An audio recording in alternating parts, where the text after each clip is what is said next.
Section 1.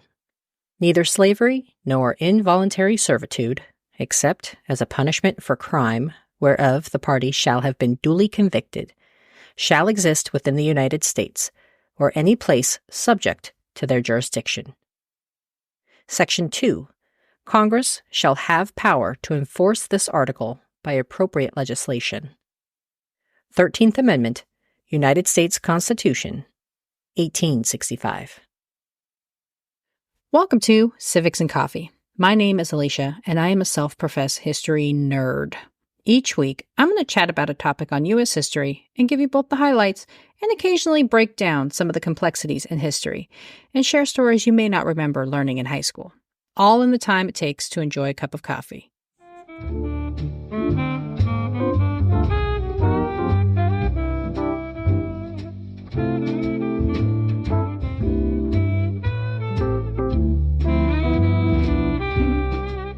Hey everyone, welcome back. In the winter of 1864 and 1865, Congress began moving toward the passage of a constitutional amendment banning slavery throughout the country. While the nation remained at war, President Abraham Lincoln put tremendous pressure on politicians to ensure it had the necessary votes. His efforts worked, and on January 31st, 1865, Congress passed what would become the 13th Amendment to the Constitution. But why, if Lincoln had issued his Emancipation Proclamation in 1863, did Congress move forward with considering an amendment? How did Lincoln convince weary politicians to vote in favor of the measure? And what did passing the amendment actually mean? Join me this week as I seek to answer these questions while I dive into the 13th Amendment. What was it? How did it come to pass? And how did it change Americans' perceptions of the Constitution? Grab your cup of coffee, peeps. Let's do this. As I mentioned in the opening of the episode, President Lincoln issued the Emancipation Proclamation on January 1st, 1863. The edict declared that slaves residing in states that were, quote, in rebellion against the United States, end quote, were free. As the Confederacy was, in fact, in rebellion against the Union, there was no reason to believe that enslaved individuals living in the southern half of the country would be granted said emancipation freely. The proclamation was largely symbolic, a way to generate interest for African Americans to enlist and fight on behalf of the Union. As historian Michael Vorenberg observed, quote, Americans understood that the proclamation was but an early step in putting black freedom on secure legal footing, end quote. An astute politician, Lincoln understood how precarious his proclamation was. He was concerned that once the Civil War was over, his order, issued as a wartime measure, would be discarded. After all, the text of the proclamation stated that only enslaved individuals residing in states under rebellion were free. Presumably, once the war was over and the states had rejoined the Union, there would no longer be any state in rebellion, calling into question the validity of the executive order. Lincoln knew this, saying, quote, a question might be raised whether the proclamation was legally valid, end quote. Although Lincoln was right to be concerned about the shelf life of the Emancipation Proclamation, there was also some reason to be cautious around passing a constitutional amendment. The last time Congress passed and the states ratified an amendment was 6 decades prior, with the 12th Amendment prescribing the procedures for electing the president and vice president in 1804. Despite the risks, Lincoln felt an amendment permanently banning slavery was the best and quickest way to end the Civil War. Over the summer of 1864, Congress took up the cause, where it passed in the Senate but failed in the House.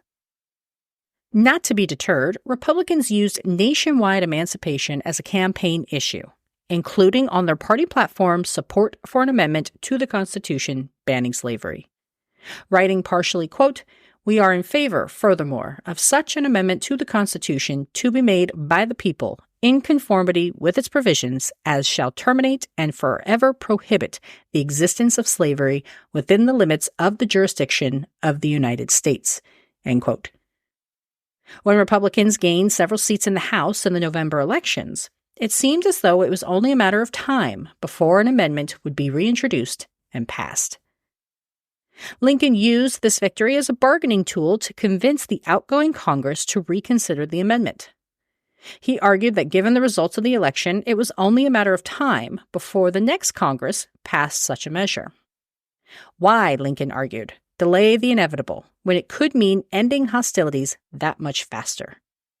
The president included his argument for passing such an amendment in his fourth message to Congress, writing partially, quote, "The abstract question is not changed, but an intervening election shows almost certainly that the next Congress will pass the measure if this does not. Hence, there is only a question of time as to when the proposed amendment will go to the states for their action. And as it is to so go at all events, may we not agree that the sooner the better?" End quote. Committed to the belief that an amendment would be the final blow to the Civil War, Lincoln shifted his attention from war strategies to legislating. From historian and Lincoln biographer Ron C. White, quote, "In his first 4 years as president, Lincoln had not often become involved in the day-to-day legislative processes of the Congress. But now he turned his full attention to the renewed effort to pass a 13th Amendment." End quote. Lincoln threw everything he had at ensuring the amendment would pass, including reminding nervous politicians of his power as president. He could bestow patronage appointments, for example, for friends and family of members of Congress. He worked with his Secretary of State, William Seward, to lobby Missouri Congressman James Rawlins to support the amendment.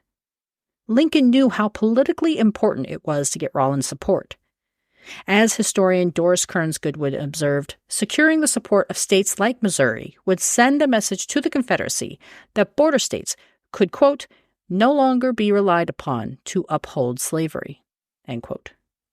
Whether Lincoln was successful in his arguments would soon be tested as Ohio Representative James M. Ashley introduced the measure on January 6, 1865, and the House scheduled another vote for the amendment for January 31st.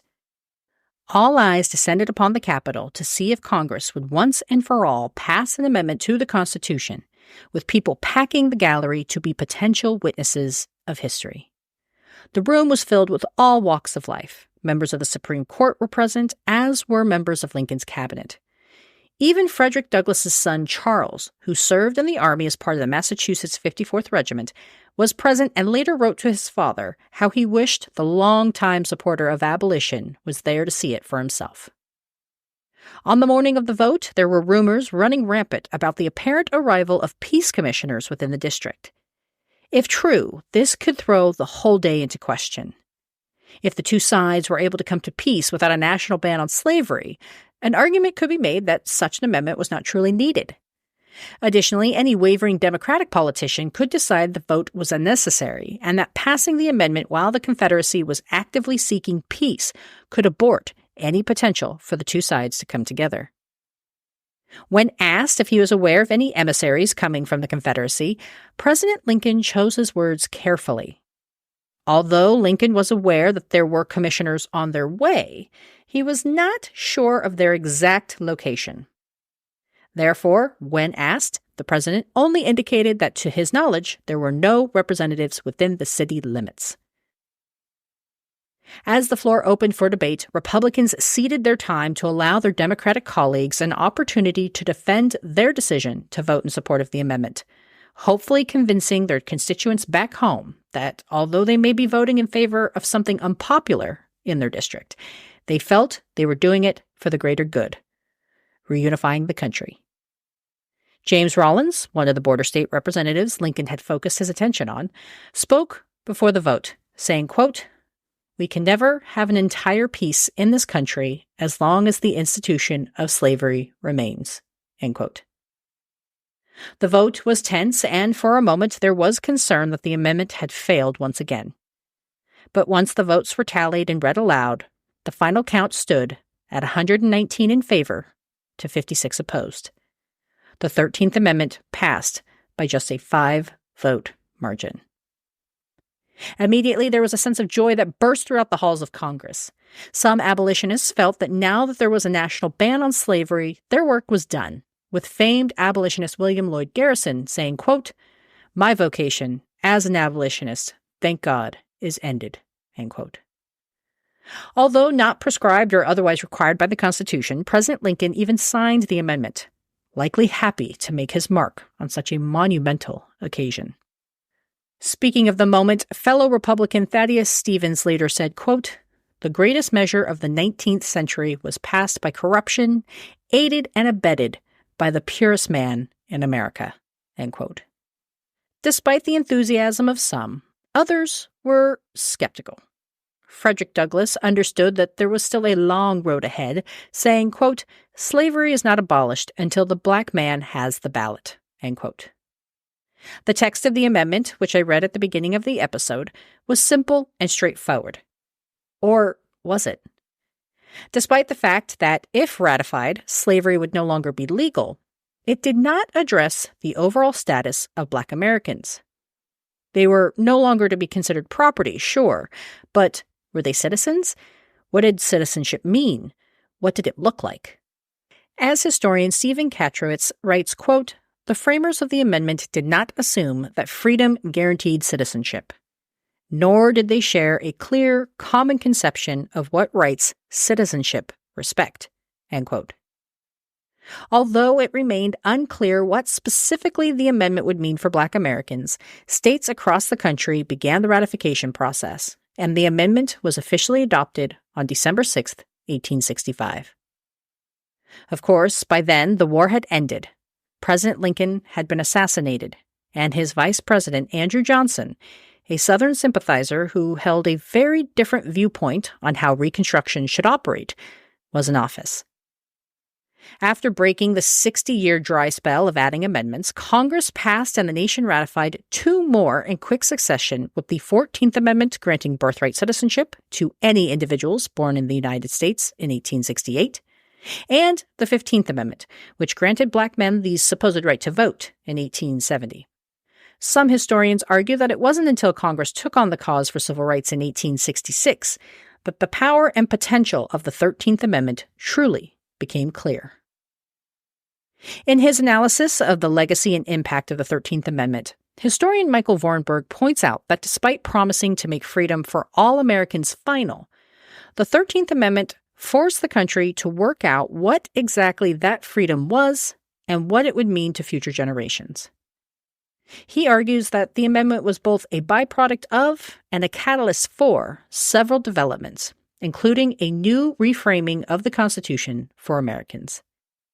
He argues, quote, "More than any measure since the Bill of Rights, the 13th Amendment allowed Americans to conceive of the Constitution as a document that could be altered without being sacrificed," end quote. According to Vorenberg, by passing the amendment, Americans were able to think about the Constitution differently. It was no longer a sacred document that was untouchable, but instead an imperfect framework that Americans could edit and enhance based on the needs of the moment. While amending the Constitution was not itself an entirely foreign concept, Vorenberg highlights that doing so to, quote, "achieve a major social reform" was, end quote. Although there was immediate cause to celebrate the elimination of chattel slavery, the pitfalls of the amendment would quickly become clear. While Section 1 of the amendment outlawed slavery, there was a very clear and concise exception built in. Anyone who was convicted of a crime could be forced to labor without pay as punishment, essentially trading one form of slavery for another. As I will cover more when I get to American life after the Civil War, legislators across the country quickly began writing and implementing Black codes, significantly curtailing the supposed freedoms for Black Americans. These laws and the violations of them were used as a mechanism to jail thousands of Black Americans throughout the country, and it was especially common in the South. Passed in the last weeks of the Civil War, the 13th Amendment marked a pivotal moment in American history. For Black Americans, it represented the dawn of a new era, a hard-won victory, opening the door to make further strides towards civil rights and equality. It symbolized the end of a brutal chapter in their history and provided a legal foundation upon which subsequent struggles for justice could be waged. But for all the good it brought to the nation, the 13th Amendment left some pivotal questions unanswered. questions that would be cause for debate decades after the nation reunified in the name of peace. Friends, we have just one more episode dedicated to the Civil War. Can you believe it? I hope you've enjoyed my coverage of this pivotal moment in our nation's history. I know I skipped over the battles and the generals, but I hope I succeeded in giving you a different perspective on the conflict and piqued your curiosity enough to dive into some of these topics yourself. Thanks, peeps. I'll see you next week. Thanks for tuning in, and I hope you enjoyed this episode of Civics and Coffee. If you want to hear more small snippets from American history, be sure to subscribe wherever you get your podcasts. Thanks for joining me, and I look forward to our next cup of coffee together.